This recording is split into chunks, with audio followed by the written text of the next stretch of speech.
Yeah, and welcome to Neverwinter with Aragon. So right now on the Wondrous Bazaar we have a very good deal for a mythic mount, the Eclipse Lion. Now this will essentially just straight up give you a mythic mount. However, it's going to cost you 3 million astral diamonds without a discount. You can see that goes down to only 2.25 million if you have full rank 12 VIP with 25% off. So we go and buy the mythic Eclipse Lion. There's absolutely no point to buy it multiple times. As you can see then, while it's in your inventory, it's account bound. You cannot go and sell it. It's simply straight up bound to your account. So the only thing you can do is go and actually equip it on your character. And if you already have it, well, it won't let you. And once you go and equip it on a character who doesn't have it already, you should then be able to go to your claims valuable tab and you should be able to infinitely claim it back on all of your characters. We can scroll down and here it is amongst all those other mounts and companions. Now, would I actually recommend buying this Eclipse Lion? Well, for those of you who are more supportive inclined, those of you who are healers and tanks, this is a really good combat power here, Eclipsed Armament. It gives you the ability to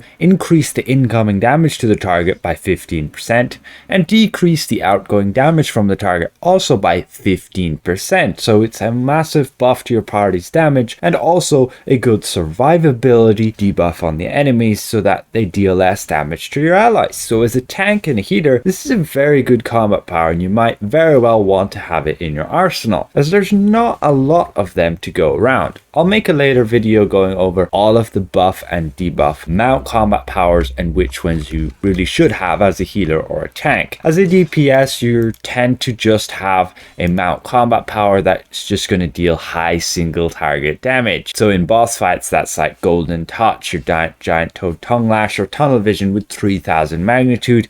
And for AoE, it's generally something else that has significant area of effect damage. The Pegasus being a pretty good one also for DPS with the amount of damage it can deal. Now, there's been rumors going around that this Eclipse armament doesn't actually work, and we're going to go through my testing process and see, does it actually work and how does it stack on top of, let's say, debuff artifacts that also increase the damage targets take? Do they stack on top of each other additively, or do they multiply to create massive amounts of additional damage? However, let's first answer the question of whether you should be buying this Eclipse Lion or not. And a very simple answer is, do you want it for the combat power or just because it's a mythic mount? If you want it for the combat power, yes, it's unique, there aren't many others, then get it. If you just want it for a mythic mount and for having the mount bolster up to 100%, then I am here to tell you, no, don't buy it. You can get a mythic mount cheaper than just 3 million astral diamonds, or on a discount 2.2 million. And the way to do this is to go to your auction, go to mount packs, search your upgrade tokens, you buy a bunch of these, you can see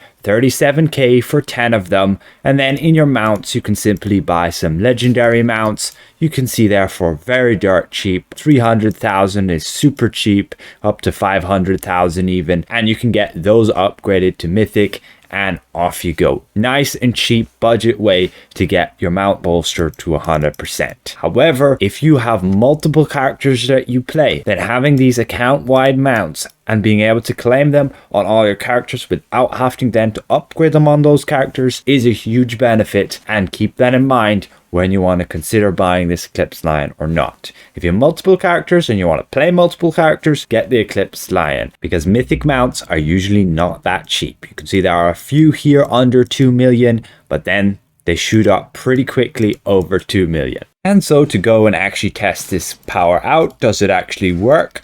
We go in combat, we attack our dummy, have our combat log active, but you can also just have your chat log open here with your combat, and we can check that on average our Valorous Strike, you can see when the target doesn't dodge and when we deal a crit, it's 12,882. And looking at our Excel sheet, we can see we are indeed getting that damage when we take into consideration our 2% buff from our masterwork weapons, 10% buff from our weapon modification, and 7.5% from the Neverwinter Knight, which I'm just running for example, just to show does it add or not. And then we have our debuff section here, so that's when the target takes increased damage. They do indeed stack on top of each other. So when we go go and run this Eclipse line, we again go attack our dummy.